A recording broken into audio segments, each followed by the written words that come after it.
Hello everyone, this is Kajal Jain and welcome to Jain Study Center.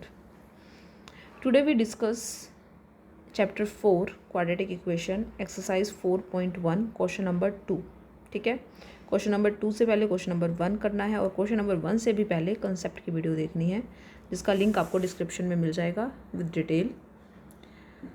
लेकिन इस video में हम करेंगे एक्सरसाइज 4.1 क्वेश्चन नंबर 2.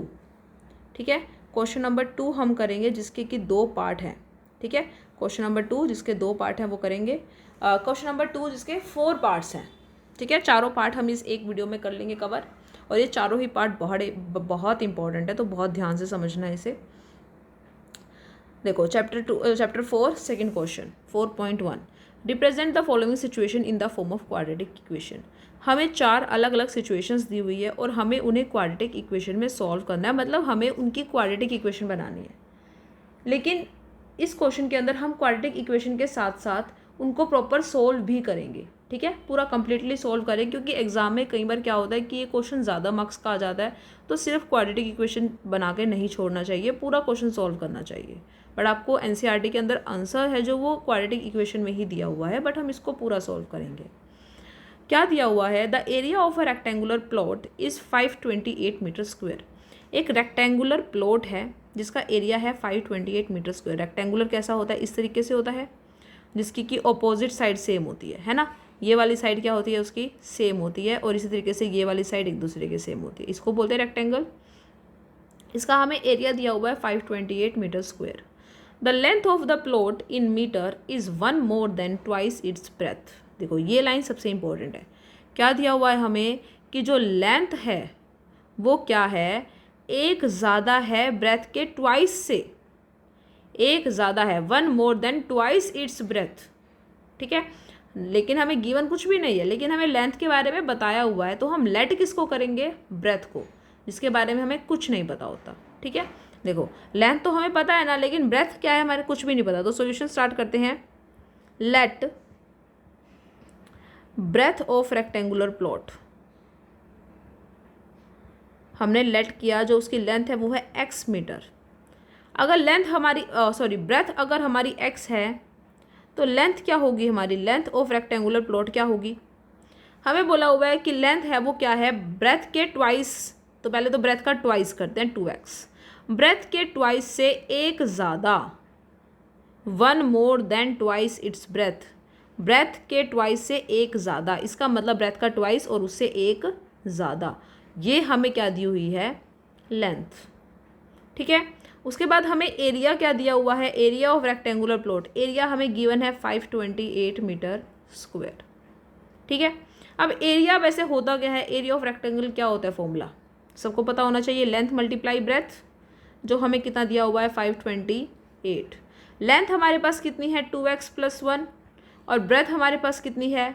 x. और उन दोनों की मल्टीप्लाई करके हमें गिवन है 528 आएगा. तो मल्टीप्लाई करें. पहले 2x की मल्टीप्लाई x के साथ करेंगे, क्या आ जाएगा? 2x square. फिर 1 की मल्टीप्लाई x के साथ करेंगे, क्या आ जाएगा? x. और ये 528 हम लेफ्ट साइड ले आते हैं और उधर रह जाती है 0. अब इसको देखो, ये क्या बन रही है? क्वाड्रेटिक इक्वेशन बन रही है ना, जो हम फर्स्ट पार्ट में किया था. हमने फर्स्ट पार्ट में किया था ना. क्वाड्रेटिक इक्वेशन क्या होती है? जिसकी डिग्री क्या हो? 2 डिग्री है. इसका मतलब ये क्या है? Quadratic equation.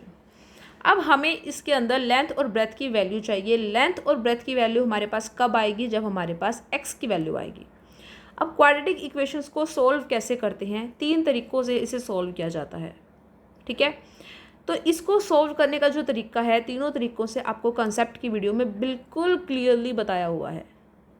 तो वो वीडियो ज़रूर देख लेना, क्योंकि उसमें एग्जाम्पल्स लिया हुआ है जिससे आपको बहुत क्लियर हो जाएगा और आप इस क्वेश्चन को बहुत ईजिली कर सकते हो. ठीक है, लेकिन मैं आपको यहाँ पर फैक्टराइजेशन मेथड समझा देती हूँ कि बाय फैक्टराइजेशन हम इसको कैसे सॉल्व करेंगे. तो हम मेथड लगा रहे हैं फैक्टराइजेशन. By factorization method. ठीक है, फैक्टराइजेशन मेथड से हमें लगाना है. फैक्टराइजेशन कैसे लगेगा? जो हमारे पहले 2 नंबर होते हैं, देखो इसको साइड में सॉल्व करते हैं. हमारे पास इक्वेशन है 2x स्क्वायर + x - 528. तो इसमें क्या होता है? जो हमारा फर्स्ट नंबर और जो लास्ट नंबर होता है, उन दोनों की हमें क्या करनी होती है? मल्टीप्लाई. तो 2 मल्टीप्लाई 528 अगर हम करें तो कितना आता है, 8 2 ज़ा 16, 2 2 ज़ा 4 और 1 5, 5 2 ज़ा 10।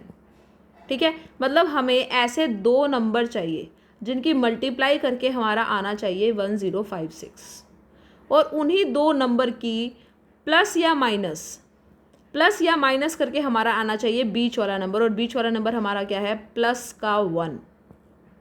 एक्स मतलब एक्स तो है ही, मतलब नंबर क्या है हमारा 1। ठीक है, तो हमें ऐसे दो नंबर चाहिए। तो बताओ 528 और 2 की मल्टीप्लाई करके 1056 आया है। मैंने आपको बताया था कि 1056 जो हमारा मल्टीप्लाई करके आएगा हम उसका करेंगे प्राइम फैक्टराइजेशन, क्योंकि हमें ऐसे समझ नहीं आएगा कि हम क्या नंबर लें। प्राइम फैक्टराइजेशन करो ज़रा, तो कैसे होता है इसका, 2 से जाएगा पहले, ये 2 5 ज़ा 10, उसके बाद 2 2 ज़ा 4 और 2 8 ज़ा 16, फिर से 2 पे जा रहा है, 2 2 ज़ा 4, 2 6 ज़ा 2 4 ज़ा, फिर से 2 पे जाएगा, 2 1 ज़ा 2 3 ज़ा 2 2 ज़ा, फिर से 2 पे जाएगा, 2 6 ज़ा 12 और 2 6 ज़ा 12, फिर से 2 पे जा रहा है, 2 3 ज़ा 2 3 ज़ा, फिर 3 पे 11 और फिर 11 पे जा रहा है 1। ये हमारा जा रहा है।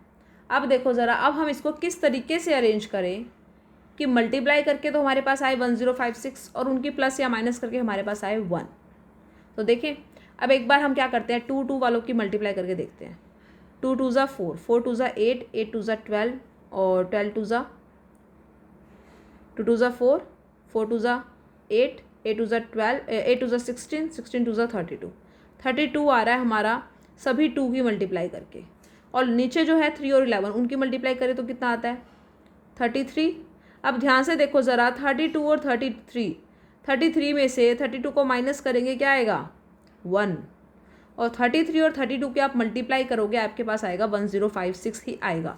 वैसे तो 1056 ही आएगा इन सभी नंबर की मल्टीप्लाई करके, आप चेक कर लो चाहे। 33 और 32 की मल्टीप्लाई करो, 3 2 ज़ा 6, 3 2 ज़ा 6, 3 3 ज़ा 9, 3 3 ज़ा 9, क्या आया 6, 9 और 6 15, 1056 आ गया ना। इसका मतलब हमारे पास वो दो नंबर क्या हुए, 32 और 36। तो इसको इरेज कर देते हैं प्राइम फैक्टराइजेशन को। 32 और 33 दो नंबर है, 32 और 33 तो हमें पता चल गया। अब डिपेंड करता है कि हमें उसे लिखना कैसे है। देखो, जब हमने इन दोनों की मल्टीप्लाई की थी तो 528 क्या था, माइनस का था, इसका मतलब 1056 हमें माइनस का चाहिए, है ना।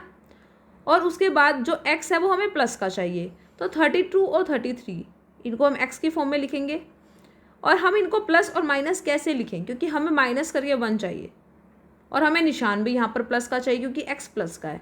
तो 33 को तो हम प्लस का लेंगे और 32 को माइनस का लेंगे, क्योंकि बड़ा हमारा जो है वो प्लस का होना चाहिए। अब देखो, अब जब हम इन दोनों नंबर की प्लस माइनस करेंगे, प्लस माइनस माइनस, 32 में से 33 गया x और प्लस का आएगा। ऐसे ही -32x मल्टीप्लाई 33x को प्लस मल्टीप्लाई करो, क्या आएगा, 32 इंटू 33 1056 और x स्क्वायर और निशान माइनस का। देखो यही आ रहा है, -1056 और x स्क्वायर भी है। क्लियर। तो 32 और 33, इसका मतलब हम कैसे लिखेंगे, 2x स्क्वायर, x को हम क्या लिखेंगे, -32 और +33 और फिर माइनस का 528। समझ में आ गया हमने x को कैसे लिखा। अब हम क्या करते हैं, दो के ग्रुप्स बनाते हैं। दो के ग्रुप्स में यहाँ पे 2 कॉमन आ रहा है और x कॉमन आ रहा है, तो यहाँ पर क्या बचा x और यहाँ पर क्या बचा 16। ऐसे यहाँ से देखो 33 और 528 में क्या कॉमन आ रहा है, देखो 33 की टेबल पे 32 पे जाता था ना 528, अभी हमने किया कि 32 और 33, तो 33 की टेबल में 32 पे 528 1056 आ रहा है। तो 32 हम नहीं 32 नहीं, हम इसमें से कॉमन लेंगे 11। यस, एक मिनट देखो 33 और 528 में कॉमन क्या है, 528 11 से डिवाइड होता है, ध्यान से सोचो, 11 से होता है डिवाइड, होता है ना। इसका मतलब क्या हमारे पास कॉमन आ रहा है 11। अगर हम इसमें से 11 को कॉमन ले लें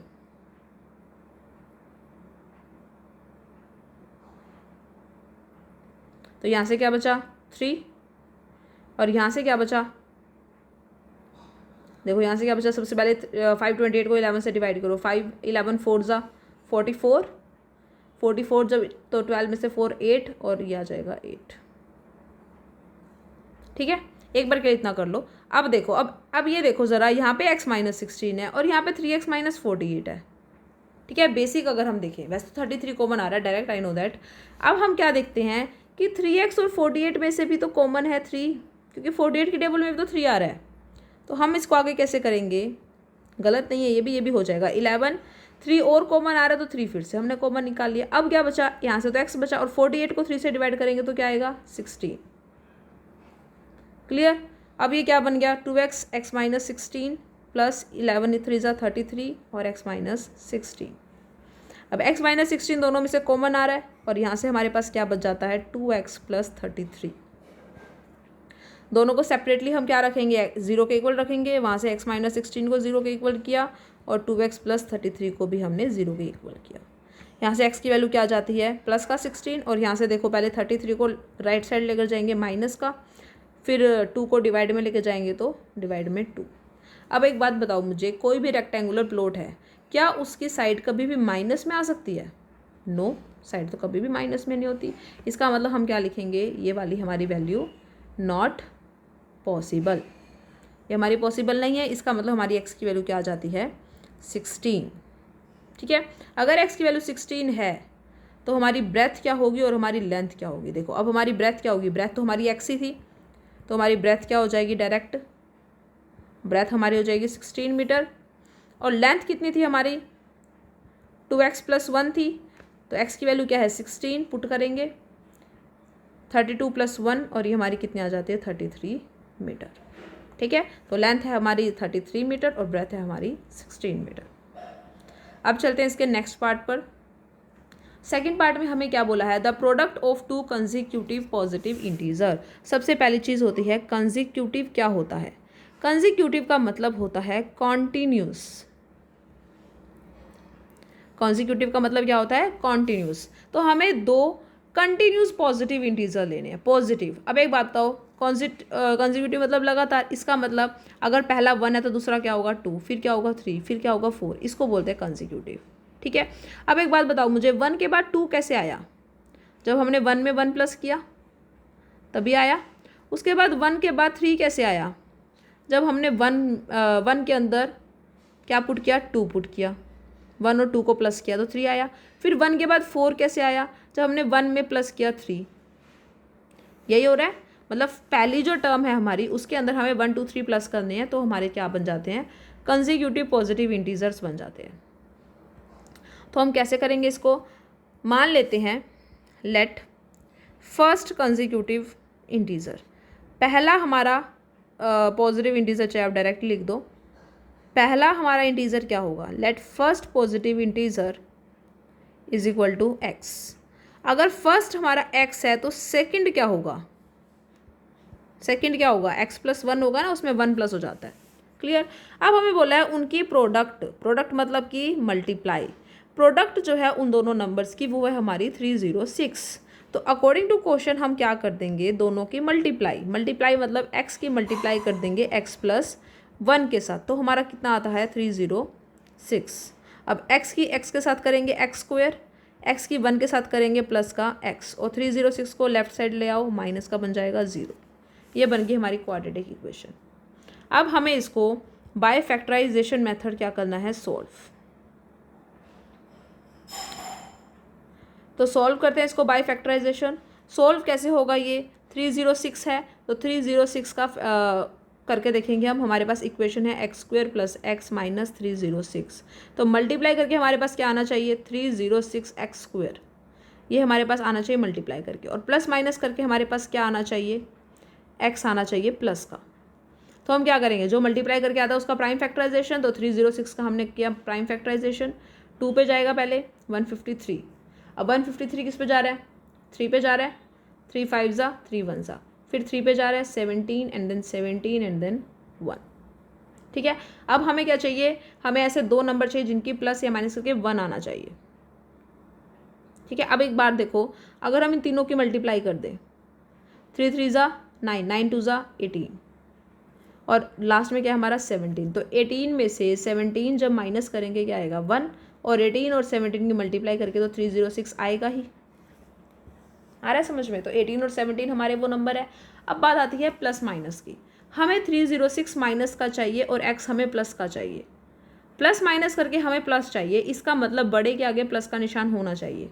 तो हम प्लस का तो 18 लेंगे और माइनस का 17 लेंगे, ताकि प्लस माइनस क्या आ जाए माइनस भी हो जाए और प्लस का निशान भी आ जाए, और इसमें भी कोई फ़र्क नहीं पड़ रहा, हमें तो एक माइनस का चाहिए, क्योंकि माइनस मल्टीप्लाई करते वक्त तो हमारा माइनस का साइन लगता ही है, बड़े छोटे से कोई फ़र्क नहीं पड़ता।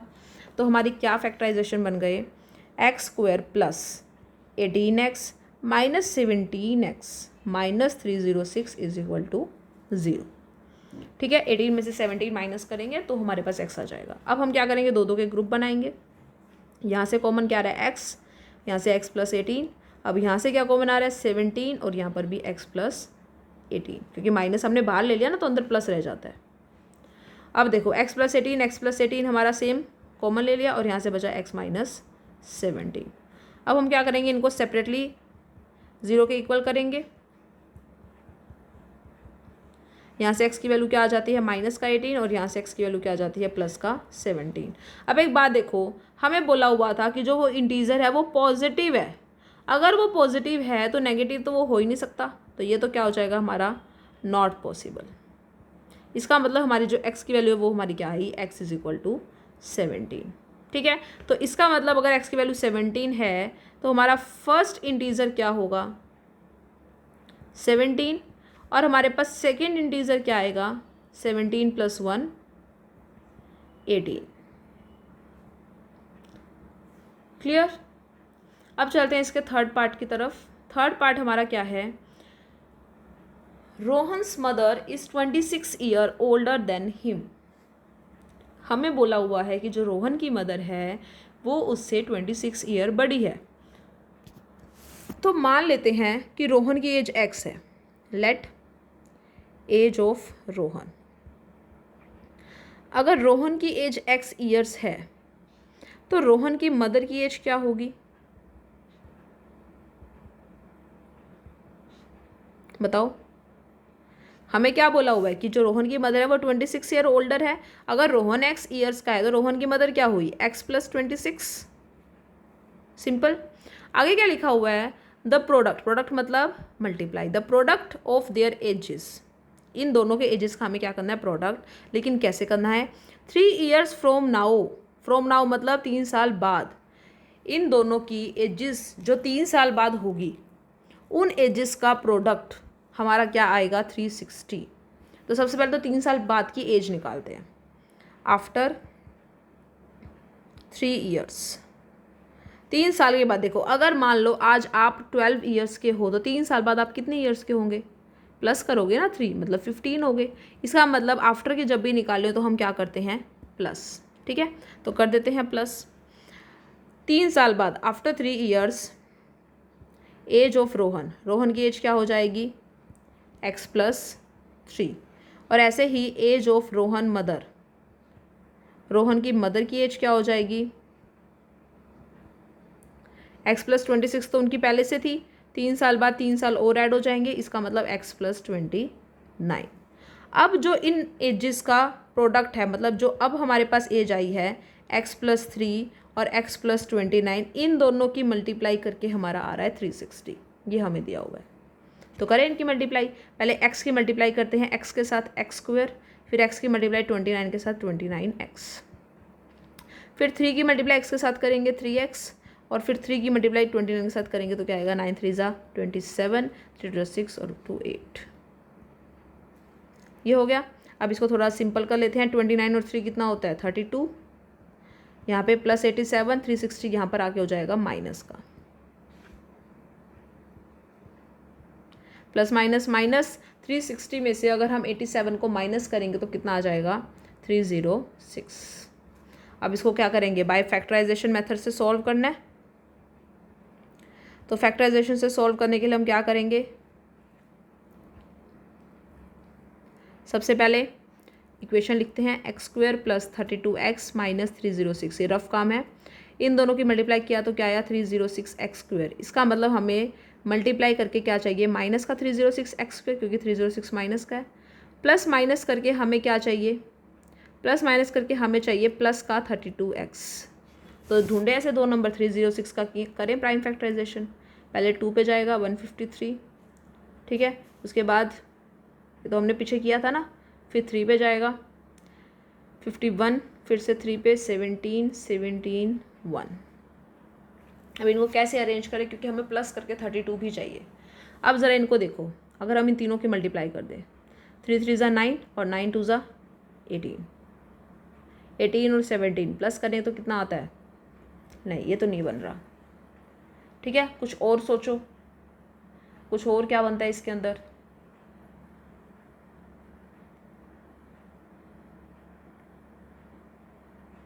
एक मिनट ज़रा 360 में से 87 को माइनस करेंगे तो कितना आएगा? 360 में से अगर हम 87 को माइनस करेंगे तो नहीं, ये थोड़ा गलत हो गया यहाँ पर हमारा आएगा 273, है ना? यस, 273 आएगा यहाँ पर हमारा। तो इसको थोड़ा ठीक कर लो एक बार। यहाँ पर हमारा आ जाएगा 273, तो हमें 273 का फैक्टर करना है, वही मैं सोच रही थी। यहाँ पर क्या आ जाएगा? 273, तो मल्टीप्लाई करके हमारा आना चाहिए 273x² और प्लस माइनस करके आना चाहिए हमारा प्लस का 32x। तो 273 का हम प्राइम फैक्टराइजेशन करेंगे। अब देखो ज़रा 273 कितने पे जा रहा है हमारा? जा रहा है किसी पे? 7 की टेबल में आता है 273। कितने पे आ रहा है 7 की टेबल पे? 7 3 ज़ा 21 और फिर 7 9 जा, और फिर ये 3 पे जा रहा है 13, और फिर से 3 पे जा रहा है और 13 पे जा रहा है 1। ठीक है, अब देखो अगर हम क्या करें, 32 चाहिए हमें प्लस माइनस का। अगर हम इन दोनों की मल्टीप्लाई कर दें, इन दोनों की मल्टीप्लाई क्या आती है हमारी? 13 3 ज़ा 39, और 39 में से अगर हम 7 को माइनस करें तो कितना आता है? 32 आ रहा है। इसका मतलब हमारे वो दो नंबर क्या होंगे? 39 और 37। लेकिन अब हम इनको लिखेंगे कैसे? 39 और 39 और 7, 39 और 7 है, हमें प्लस का 32 चाहिए, प्लस का 32 चाहिए, तो 39 हमें प्लस का करना पड़ेगा और 7 हमें माइनस का करना पड़ेगा, क्योंकि अब जब हम मल्टीप्लाई करेंगे तब भी माइनस का 273 आ जाएगा। तो हमारे फैक्टर क्या बन जाते हैं? प्लस का 39x और माइनस का 7x। अब दो के ग्रुप करेंगे, यहाँ से हमारे पास x कॉमन आ रहा है तो x प्लस 39, और यहाँ से हमारे पास क्या कॉमन आ रहा है? माइनस का साइन कॉमन आ रहा है, और एक कॉमन क्या आ रहा है हमारे पास? 7। 7 हमने बाहर लिया, यहाँ से आया x, और यहाँ से क्या बचा? 39। तो x minus x plus 39 common, और यहाँ पे क्या बचा? x minus 7। अब इन दोनों को अलग अलग ले लेते हैं। x प्लस 39 को 0 से करेंगे तो x की वैल्यू आ जाएगी माइनस का 39, और x प्लस 7 को जब हम 0 के इक्वल करेंगे तो x की वैल्यू आ जाएगी 7। अब एज का क्वेश्चन है तो एज कभी भी माइनस में नहीं पॉसिबल, तो ये क्या हो जाएगा? Not possible. इसका मतलब x की वैल्यू क्या आ जाती है? 7। और इस क्वेश्चन में हमसे लास्ट में क्या पूछा था? What would we would like to find Rohan's present age. Present age मतलब कि x की वैल्यू ही हमसे पूछी है ओनली। तो लास्ट में आप क्या लिख दोगे? Therefore present age of Rohan, therefore present age of Rohan is 7 years। Clear? अब चलते हैं इसके लास्ट पार्ट पर। ये लास्ट पार्ट है most most most important part. ठीक है, बहुत ध्यान से समझना है इसको। क्या दिया हुआ है हमें? अ train travels a distance of 480 kilometre at a uniform speed. एक ट्रेन है, ठीक है, एक ट्रेन है, जैसे कि मान लेते हैं यहाँ पे एक ट्रेन है, और ये ट्रेन डिस्टेंस कवर कर रही है 480 किलोमीटर का, और अपनी यूनिफॉर्म स्पीड पर चल रही है। If the speed has been 8 kilometre per hour less, अगर हम अब स्पीड को क्या कर दें? 8 किलोमीटर से कम कर दें। जो भी हमारी स्पीड थी, स्पीड को हमने कम कर दिया 8 किलोमीटर पर आवर से। स्पीड कम करने से टाइम ज़्यादा लगेगा, जैसे स्पीड कम हो जाएगी टाइम क्या हो जाएगा? ज़्यादा हो जाएगा। तो इन्होंने बोला इट वुड हैव 3 आवर्स मोर, तो हमें 3 घंटे ज़्यादा लग रहे हैं। इसका मतलब टाइम में हमारे 3 आवर्स क्या हो जाएंगे? ऐड, उसी डिस्टेंस को कवर करने में। तो बताओ कि ट्रेन की स्पीड कितनी है? जो यूनिफॉर्म स्पीड है ना, यूनिफॉर्म स्पीड, वो हमें बतानी है कितनी थी ट्रेन की स्पीड पहले से। तो करें इस क्वेश्चन को सॉल्व। सबसे पहले तो हम ये जो निकालना है हम उसी को लेट कर लेते हैं। मान लेते हैं जो स्पीड है ट्रेन की वो है x। Let speed of train is equal to x kilometre per hour. ये हमारी स्पीड है ट्रेन की। डिस्टेंस तो हमें गिवन ही है 480, distance is equal to 480 kilometre. ठीक है, डिस्टेंस गिवन है। अब देखो टाइम, अब टाइम का फॉर्मूला क्या होता है? टाइम का फॉर्मूला होता है डिस्टेंस बाय स्पीड, सभी को पता होगा ये तो, डिस्टेंस बाय स्पीड। इसका मतलब 480 by x kilometre x hours, ये हमारा क्या आ जाता है? टाइम। ये सब कुछ हमने किया जब उसकी स्पीड क्या थी? यूनिफॉर्म स्पीड थी। ठीक है, अब हमें क्या बताया है कि स्पीड हमारी डिक्रीज़ हो गई जिससे टाइम हमारा इंक्रीज़ हो गया। अकॉर्डिंग टू क्वेश्चन स्पीड हमारी कितनी डिक्रीज़ हो गई? स्पीड डिक्रीज़ हो गई। स्पीड कितनी थी? x, उसमें से हमने 8 किलोमीटर पर आवर क्या कर दिया? लेस, ये किया। और टाइम हमारा क्या हो जाता है? इंक्रीज़। तो टाइम हमारा इंक्रीज़ हो गया। टाइम हमारा था कितना? 480/x, जो हम ऊपर निकाले थे अभी। 480/x ये हमारा टाइम था। इसमें 3 आवर्स क्या हो जाते हैं? प्लस। यही बोला हमसे, स्पीड डिक्रीज और टाइम इंक्रीज। ठीक है, अब स्पीड टाइम हमारे पास है, डिस्टेंस तो हमें ऑलरेडी गिवन है, इन्होंने बोला कि डिस्टेंस हमारी सेम थी। ठीक है, तो हमें क्या पता है कि जो स्पीड मल्टीप्लाई टाइम क्या होती है? हमारी डिस्टेंस। ये हमें फॉर्मूला पता है, speed into time is equal to distance. तो अब करें इसको पुट। स्पीड हमारी कितनी थी? x - 8। ठीक है, टाइम हमें कितना लगा? 480/x + 3, और डिस्टेंस हमारी वही 480। वैल्यूज पुट कर दी। अब करते हैं इसको सॉल्व। पहले हम क्या करेंगे? x की मल्टीप्लाई करेंगे 480/x से। 480/x से x की करेंगे। देखो 480/x है, उसकी मल्टीप्लाई x से करोगे तो क्या आ जाएगा? x से x कैंसिल, मतलब 480 बच जाएगा। अब माइनस के 8 की करो 480/x से। माइनस के 8 की मल्टीप्लाई करेंगे 480/x से तो क्या आएगा? 480 की 8 से करेंगे तो क्या आएगा? 3840 माइनस का और बाय में x, तो इन दोनों की मल्टीप्लाई करके आया -3840 बाय में x। अब 8 की करो, 8 की तो हमने कर दी ना। अब हम किसकी करेंगे? 3 से। अब x की किससे करेंगे? 3 से, तो 3x। और अब माइनस के 8 की 3 से किया, माइनस का 24। क्लियर इतना? उसके बाद अब हम क्या करेंगे? जो x की टर्म्स है उनको एक साथ कर लेते हैं, और जो बिना x की है उनको एक साथ कर लेते हैं।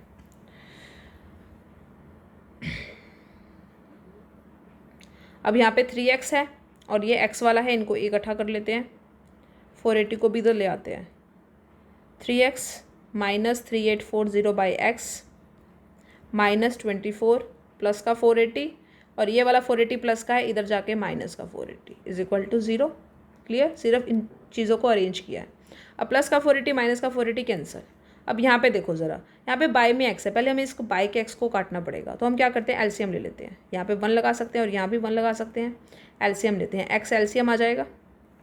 x की 1 से करेंगे डिवाइड तो x, 3x की x से मल्टीप्लाई 3x²। जब डिनोमिनेटर सेम होता है तो डायरेक्ट ही आ जाता है। माइनस x की 1 से डिवाइड करेंगे x, और फिर ऊपर वाले से मल्टीप्लाई 24x। क्लियर? अब यहाँ से हम क्या कर सकते हैं? इसकी क्रॉस मल्टीप्लाई, और ये हमारे पास आ जाता है -24x is equal to 0 × x। और 0 और x क्या होता है? 0 की x से मल्टीप्लाई करेंगे तो क्या होता है? ये हमारा x ही होता है, तो 0 होता है, 0 आ गया। अब देखो ध्यान से, हम इस इक्वेशन में 3 कॉमन ले सकते हैं। 3 कॉमन ले सकते हैं, तो 3 कॉमन ले लेते हैं। x² - 3840 को 3 से डिवाइड करेंगे, क्या आएगा? 1280 माइनस 8x। ठीक है, अब ये 3 हमारा कहाँ चले जाएगा? दूसरी तरफ जाके क्या हो जाएगा हमारा? डिवाइड में 0/3, और 0 को अगर हम किसी चीज़ से डिवाइड भी करें तो भी हमारा क्या आ जाता है? 0 ही आता है। क्लियर इतना? अब हमें करना है फैक्टराइजेशन। फैक्टराइजेशन के टाइम पे हम क्या करते हैं? हमारे पास इक्वेशन है x² - 1280 - 8x। ठीक है, तो हमें क्या चाहिए? देखो, अब हमें मल्टीप्लाई करके पहले इसको अरेंज करते हैं। स्टैंडर्ड फॉर्म हमारी x वाली बीच में होती है और कांस्टेंट टर्म साइड में होती है, यही होता है ना। अब हमें मल्टीप्लाई करके क्या चाहिए? 1280x² माइनस का। ठीक है, और प्लस माइनस करके हमें क्या चाहिए? माइनस का 8x। ठीक है, तो जो मल्टीप्लाई करके चाहिए होता है उसका प्राइम फैक्टराइजेशन किया जाता है। करते हैं इसका। पहले 2 पे जा रहा है, फिर से 2 पे, फिर से 2 पे, फिर से 2 पे, फिर 2, 20, 2, 10, 2, 5, 5, 1। ठीक है, अब देखो हम इसको कैसे अरेंज करें कि उनकी प्लस या माइनस करके 8 आ जाए। तो कैसे करें इनको प्लस माइनस करके देखते हैं। 2 वालों को मल्टीप्लाई करते हैं। 2 2 ज़ा 4, 4 2 ज़ा 8, 8 2 ज़ा 16, 16 2 ज़ा 32। एक बार 32 तक रहते हैं इसको। ठीक है, अब नीचे वालों करो। 5 2 ज़ा 10, 10 2 ज़ा 20, और 22 ज़ा 40। ठीक है, 32 और 40 ध्यान से देखो 40 में से जब 32 को माइनस करेंगे तो क्या आ जाएगा 8, आ रहा है 8, और इनकी मल्टीप्लाई करके तो 1280 आएगा ही। तो 40 और 32 ये हमारे पास 2 नंबर बन जाते हैं। 2 नंबर आ गए हमारे पास ये 40 और 32। अब देखोगे इन 40 और 32 को हम कैसे लिखें। 40 और 32 हमें क्या चाहिए, माइनस का 8x चाहिए। माइनस का अगर हम 8x प्लस माइनस करके चाहिए तो बड़े वाले के सामने माइनस और छोटे वाले के सामने प्लस। अब देखो प्लस माइनस करके हमारा आ रहा है माइनस का 8x और इन दोनों की मल्टीप्लाई करके क्या आ रहा है माइनस का 1280। ठीक है, तो लिख देते हैं अब इसको। पहले इसको अरेंज करेंगे, ये हमारी स्टैंडर्ड इक्वेशन बन गई। अब 8x को हम क्या लिखेंगे, माइनस का 40x और प्लस का 32x। कितना हो गया। अब हमारा क्या आ रहा है, 2 के पेयर हमने बनाए, यहाँ से हमने x को कॉमन लिया, यहाँ से क्या बचा x माइनस 40। ऐसे यहाँ से कॉमन क्या आ रहा है 32 कॉमन आ रहा है, यहाँ पे क्या बचा x और यहाँ पे क्या बचा 40। डिवाइड करके देख लेना 32 की यही आएगा। तो हमारे पास देखो x minus 40 x minus 40 common क्या आ रहा है x माइनस 40 और यहाँ से क्या बचा x प्लस 32। अब हम क्या करते हैं, इनको अलग अलग से x के 0 के इक्वल रखते हैं। तो x माइनस 40 को जब हम 0 के इक्वल रखेंगे तो क्या आएगा x प्लस का 40 आएगा। x जो है हमारा प्लस का 40 आ जाएगा। और फिर उसके बाद जब हम इसको माइनस का रखेंगे तो ये क्या आ जाएगा x माइनस का 32 आ जाएगा। ठीक है, अब देखो ज़रा हम बात किसकी कर रहे हैं इस क्वेश्चन के अंदर, स्पीड की बात कर रहे हैं। ठीक है, तो जो स्पीड होती है, स्पीड कभी भी माइनस में तो आ नहीं सकती, स्पीड तो कभी माइनस में नहीं होती, स्पीड हमारी क्या होती है हमेशा प्लस में। ठीक है, तो अगर स्पीड प्लस में होती है तो इसका मतलब ये वाला तो हमारा क्या हो जाएगा, नॉट पॉसिबल। ठीक है, इसका मतलब हमारी एक्स की वैल्यू क्या आई 40। ठीक है, इसका मतलब हमारी स्पीड क्या थी 40 किलोमीटर पर आवर, ये स्पीड थी हमारी।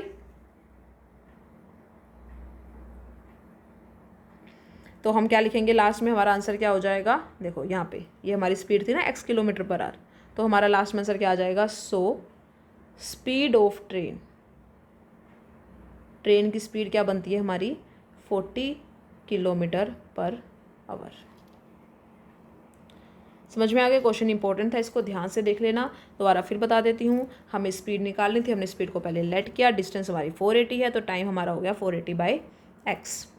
उसके बाद ये 480/x हो गया। आफ्टर दैट हमने देखा कि स्पीड हमारी 8 किलोमीटर से कम हो जाती है और टाइम हमारा 3 आवर्स बढ़ जाता है।